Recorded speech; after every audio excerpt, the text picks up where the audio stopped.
ఏది అయినా ఆచి చికెన్ మసాలా. కామారెడ్డి జిల్లా బాన్స్వాడలో పరిస్థితి ఉద్రిక్తంగా మారింది. రిలయన్స్ మార్ట్ వద్ద తలెత్తిన వివాదం చిలికి గాలివానగా మారింది. రెండు వర్గాల మధ్య ఘర్షణతో పరిస్థితి ఒక్కసారిగా వెడెక్కింది. దీంతో భారీగా బలగాలను మోహరించారు. నిన్న రాత్రి నుంచి భారీగా పోలీసు బలగాలను మోహరించి పహారా కాస్తున్నారు.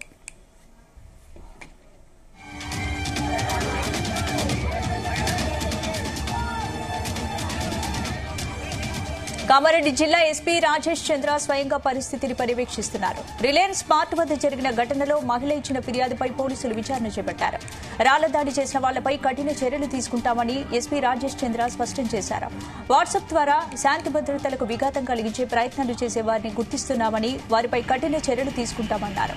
అటు దాడికి గురైన హిందూ యువతిని పరామర్శించేందుకు బాన్స్వాడ బయలుదేరిన బీజేపీ మాజీ శాసనసభాపక్ష నేత బాన్స్వాడ నియోజకవర్గ ఇన్ఛార్జ్ ఎండెల లక్ష్మీనారాయణను మార్గం మధ్యలో బిక్కనూరు పోలీసులు అరెస్ట్ చేసి తరలించడంతో మళ్లీ ఉద్రిక్తత తలెత్తింది.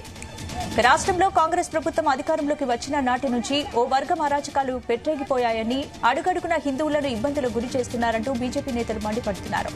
బాన్స్వాడలో హిందువులపై దాడిని బీజేపీ రాష్ట్ర అధ్యక్షుడు రామచంద్రరావు ఖండించారు.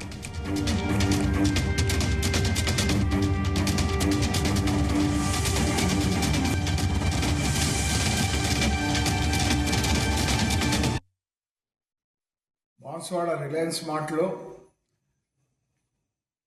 సిబ్బంది ఒక మహిళ రాముడి పాటలు వింటే మొజాంబిల్ మరి బెదిరించడం ఎంతవరకు సబబు, దాని మీద షికాయత్ చేసి ఆయన మీద చర్య తీసుకోవాలని పోలీస్ స్టేషన్కి వెళ్ళినటువంటి వాళ్ళ మీద మరి లాఠీ చార్జ్ వాళ్ళ మీద, మొజాంబిల్కు మద్దతుగా నిలిచి మరి రాళ్ళు ఉరిపించి రిలయన్స్, మోర్ సూపర్ మార్కెట్, అదే రకంగా ట్రెండ్స్ వీటిని ధ్వంసం చేసిన వాళ్ళ మీద చర్య లేదు.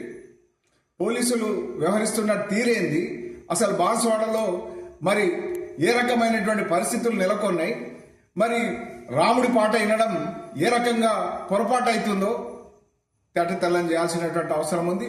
నిందితులను ప్రతి ఒక్కళ్ళను కూడా మరి కెమెరాల ఆధారంగా అరెస్ట్ చేసి మరి ఈ రకమైనటువంటి అల్లర్లు సృష్టించేటువంటి గ్యాంగులు లోపల దొయ్యాల్సినటువంటి అవసరం ఉంది. మేము డిమాండ్ చేస్తాం. నిన్న బాన్స్వాడలో జరిగినటువంటి ఒక ఏదైతే మజ్లిస్ పార్టీకి సంబంధించిన వాళ్ళు, తర్వాత ఇతర మతస్థులు కొంతమంది హిందూ మహిళపై ఏదైతే అత్యాచారం చేసే ప్రయత్నం చేశారో, దురుసుగా బలవంతం చేసే ప్రయత్నం చేశారో, హిందూ దేవీ దేవతల పాటలు పెట్టొద్దని చెప్పి బలవంతం చేశారో, దాని తర్వాత అయినటువంటి ఒక ఘర్షణ, అదేవిధంగా ఒక అక్కడ మతపరమైనటువంటి ఒక వివాదం వచ్చే అవకాశాల్లో మధ్యన ఈరోజు అక్కడ కొన్ని హిందూ సంస్థలు బాన్స్వాడలో బంద్కు పిలుపునిచ్చారు. ఈ బంద్ పిలిపించి 144 సెక్షన్ పెట్టి అనేక మంది బీజేపీ వాళ్ళని, ఆర్ఎస్ఎస్ వాళ్ళని, విశ్వ హిందూ పరిషత్ వాళ్ళని ఈరోజు అక్రమంగా అరెస్ట్ చేసి పోలీసులు ఈరోజు అక్కడక్కడ తరలివేయడం జరిగింది. కాబట్టి దీన్ని భారతీయ జనతా పార్టీ ఖండిస్తూ ఉంది. నేను డీజీపీ గారిని కోరుతా ఉన్నాను, వెంటనే వారందరూ కూడా విడుదల చేయాలి.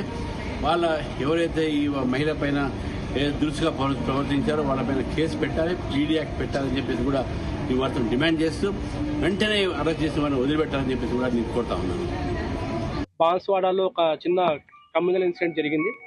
సో దాని గురించి ఈరోజు మీడియా అందరికి కూడా బ్రీఫ్ చేయడానికి రావడం జరిగింది. ఇది స్టార్ట్ అయింది మనకి మొదటగా ఒక రిలయన్స్ మార్ట్ ఉంది మనకి బాన్స్వాడలో. ఆ బాన్స్వాడ మార్ట్ లో సేల్స్ గర్ల్ తోటి ఒక పర్సన్ ఆర్గ్యుమెంట్ లోకి దిగి వాళ్ళ మధ్యలో జరిగిన ఆల్టర్కేషన్ ఇది. ఆ ఆల్టర్కేషన్ లో ఇన్వాల్వ్ అయిన పర్సన్స్ డిఫరెంట్ కమ్యూనిటీస్ అవడం వల్ల వాళ్ళు దాన్ని ఇంకో యాంగిల్ దాన్ని తీసుకెళ్ళడం జరిగింది. యాక్చువల్ గా ఇది ఒక సేల్స్ గర్ల్ ని ఒక పర్సన్ కస్టమర్ హరాస్ చేసిన కేసు ఇది. దానికి సంబంధించి ఆల్రెడీ కూడా ఎఫ్ఐఆర్ కూడా నమోదు చేయడం జరిగింది నిన్నటి రోజునే. నమోదు చేసిన తర్వాత అతను ఆల్రెడీ మన కస్టడీలో ఉన్నాడు. అతని పైన ఎటువంటి legal action as per law మనం తీసుకుంటాం. ఈ ఇన్సిడెంట్ జరిగిన తర్వాత ఇమీడియట్ గా పోలీస్ అక్కడ రష్ అయ్యి ఆ పర్సన్ ని అదుపులోకి తీసుకొని అతన్ని కొట్టిన వ్యక్తులను కూడా అదుపులోకి తీసుకున్నారు. దాని తర్వాత ఇమీడియట్ గా కొంతమంది మాబ్ మన పోలీస్ స్టేషన్ ముందు గ్యాదర్ అయ్యి, బోత్ ద సైడ్స్ నుంచి గ్యాదర్ అయ్యి కొంచెం టెన్షన్స్ క్రియేట్ చేయడం జరిగింది. అండ్ అందులో కొంతమంది యాంటీ సోషల్ ఎలిమెంట్స్ ఉండి వాళ్ళు స్టోన్ పెల్టింగ్ చేయడం జరిగింది. ఈ స్టోన్ పెల్టింగ్ లో మా కానిస్టేబుల్ కూడా బ్లీడింగ్ ఇంజరీ అయింది. ఆల్రెడీ అతను ఇప్పుడు ట్రీట్మెంట్ తీసుకొని రెస్ట్ లో ఉన్నాడు. ఇప్పుడు అతను కంప్లైంట్ ఇవ్వడం జరిగింది. అండ్ సీసీ కెమెరాస్ ఆధారంగా ఆ స్టోన్ పెల్టింగ్ చేసిన వాళ్ళలో 42 మందిని మేము ఐడెంటిఫై చేసినాము. వాళ్ళ మీద కూడా సివియర్ సెక్షన్ తోటి కేసులు నమోదు చేస్తున్నాము. ఇది కాకుండా కొంతమంది నిన్న రాత్రి ఒక టెన్షన్స్ వాతావరణం క్రియేట్ చేసే ప్రయత్నం చేసినారు. వాళ్ళందరికీ కూడా స్ట్రాంగ్ వార్నింగ్ ఇస్తున్నాం పోలీస్ సైడ్ నుంచి. Very very strong cases register చేయబడతాయి. ఎవరైనా సరే కమ్యూనల్ హార్మోని కానీ, లేకపోతే బాన్స్వాడలో కానీ, లేకపోతే ఇంకేదో ప్లేస్లో కానీ ఇదేమన్నా మతానికి సంబంధించిన డిస్టర్బెన్స్ క్రియేట్ చేయడము, లేకపోతే ఇంకేదైనా సరే డిస్టర్బెన్సెస్ క్రియేట్ చేసే ప్రయత్నం చేస్తే మాత్రం వెరీ స్ట్రాంగ్ యాక్షన్ తీసుకుంటాం. జ్యూరిడిక్షన్ నుంచి కానీ, అక్కడ నుంచి కానీ ఇక్కడ లొల్లి చేసే ప్రయత్నం చేస్తే కూడా దాని మీద కూడా చాలా స్ట్రాంగ్ యాక్షన్ తీసుకుంటాం. 144 వేయాల్సిన అవసరం లేదు. ఆల్రెడీ పోలీస్ కంట్రోల్లోనే ఉంది ఎవ్రీథింగ్ కూడా. అండ్ ఇప్పటి వరకు ఒక కేసు నిన్న రిజిస్టర్ అయింది. అండ్ ఇవాళ కూడా ఇప్పుడు కేసు రిజిస్టర్ కాబోతుంది. అండ్ ఇందులో మొత్తం కూడా సీసీ కెమెరాలో రికార్డ్ అయింది. చాలా వీడియోస్ కూడా కొంతమంది మీడియా వాళ్ళు కూడా రికార్డ్ చేసినారు వీడియోస్, కొంతమంది పబ్లిక్ కూడా రికార్డ్ చేసినారు వీడియోస్. ఆ వీడియోస్ కూడా మాకు పంపడం జరిగింది. వాటిని కూడా ఒక 3 టీమ్స్ వెరిఫై చేస్తున్నాయి. అందులో ఇప్పటి వరకు అయితే 42 మందిని ఐడెంటిఫై చేసినాము. దీనికి సంబంధించి పూర్తి అప్డేట్స్ మా ప్రతినిధి సాయిలు అందిస్తారు. సాయిలు, గుడ్ ఆఫ్టర్నూన్ స్పందన. ఏదైతే బాన్స్వాడలో ఎదురైన ఈ సంఘటనకు సంబంధించి దాదాపు నిన్నటి నుంచి ఈ రోజు వరకు చాలా ఉద్రిక్తత పరిస్థితులు నెలకొన్నాయి. ప్రధానంగా నిన్న ఏదైతే రిలయన్స్ మార్ట్లో జరిగిన ఒక పాట విషయంలో వివాదం అది చాలా సీరియస్ గా అయి దాదాపు అది గొడవకు దారితీసింది. అయితే ఇరు వర్గాల మధ్య ఘర్షణకు దారితీసిన వెంటనే రాళ్లు రుమ్ముకోవడం అనేది జరిగింది. ఈ విషయంపై పూర్తిగా భారతీయ జనతా పార్టీ ఏదైతే రాష్ట్ర అధ్యక్షులు రామచంద్రరావు తీవ్రంగా ఖండించారు. అదేవిధంగా ఆయన బాన్స్వాడకు కూడా వచ్చే అవకాశాలు ఉన్నాయని చెప్పేసి మనకు స్పష్టమవుతుంది.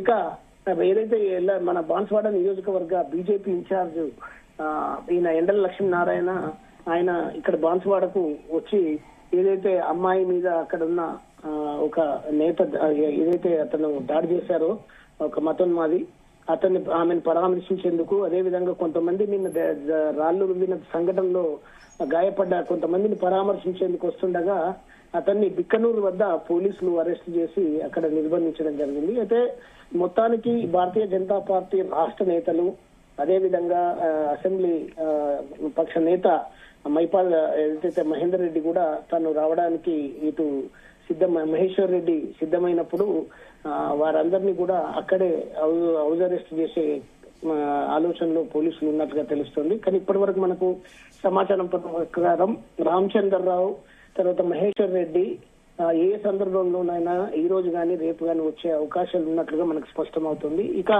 ఎండల లక్ష్మీనారాయణ మాత్రం పోలీసులు అరెస్ట్ చేసి ఒక 2-3 రోజులుగా ఈ ఆయా పోలీస్ స్టేషన్లకు నిర్బంధించి ఆయనను నిజామాబాద్ గాని హైదరాబాద్ గాని తరలించే అవకాశాలు ఉన్నట్లుగా తెలుస్తుంది. స్పందన, ప్రస్తుతం ఎలాంటి అంటే ఎవరినైనా అదుపులోకి తీసుకున్నారా, ఏమైనా కేసులు నమోదు చేశారా? ఇప్పటివరకు ఎంతమందిని అదుపులోకి తీసుకున్నారు? అయితే నిన్న జరిగిన ఆ ఇన్సిడెంట్ లో మాత్రం ఏదైతే మహిళపై విచక్షణారహితంగా వ్యవహరించిన ఒక వర్గానికి చెందిన మతోన్మాదిని ఆయన మీద కేసు నమోదు చేసి పూర్తి విచారణ కొనసాగిస్తున్నట్లు ఇందాక ఎస్పీ రాజేష్ చంద్ర ప్రకటించడం జరిగింది. అదేవిధంగా కొంతమంది రాళ్లు రువ్వి గాయపరిచి అటు పోలీసులను గాని ఇటు సామాన్య ప్రజానికాన్ని గాని తర్వాత వివిధ రకాల అక్కడ ఆస్తి నష్టం జరిగిన వాటన్నిటికీ కారకులైన వారిని అందరినీ గుర్తించి వారి మీద కేసులు నమోదు చేసినట్టు తెలుస్తోంది. ఇక స్థానిక బీజేపీ నేతలు గాని అక్కడున్న ఎంఐఎం పార్టీ నేతలని గాని రకరకాల ఈ సంఘటనకు సంబంధించి ఎవరెవరైతే ప్రధాన పాత్ర కీలకంగా వ్యవహరించిన వారందరినీ కూడా గుర్తించి వారిని అదుపులోకి తీసుకొని ఆయా పోలీస్ స్టేషన్లకు తరలించినట్టుగా తెలుస్తుంది. అయితే ఇది ఎస్పీ మాత్రం రాజీవ్ చంద్ర అక్కడే బైఠాయించి పూర్తిగా పర్యవేక్షిస్తున్నారు. అక్కడ కమ్యూనల్ ఫీలింగ్ రాకుండా ఇంకా అనేక పీస్ మీటింగ్స్ ఏర్పాటు చేసేసి అదేవిధంగా అడుగడుగున పోలీసులను మోహరించి బాన్స్వాడనంతా పోలీసుల పహారాల్లో ఆయన ఉంచారు. 144 సెక్షన్ అమలు పరుస్తున్నారు. అదేవిధంగా అక్కడ ఎవరు కూడా గుంపులుగా బయటకు రావద్దు, వచ్చిన వారిని కూడా కేసులు నమోదు చేస్తాం, ఖచ్చితంగా వారి మీద కూడా చర్యలు తీసుకుంటామని చెప్పేసి అదేవిధంగా సోషల్ మీడియాలలో కూడా అబద్ధపు అసత్యపు ప్రచారాలు చేయకూడదు.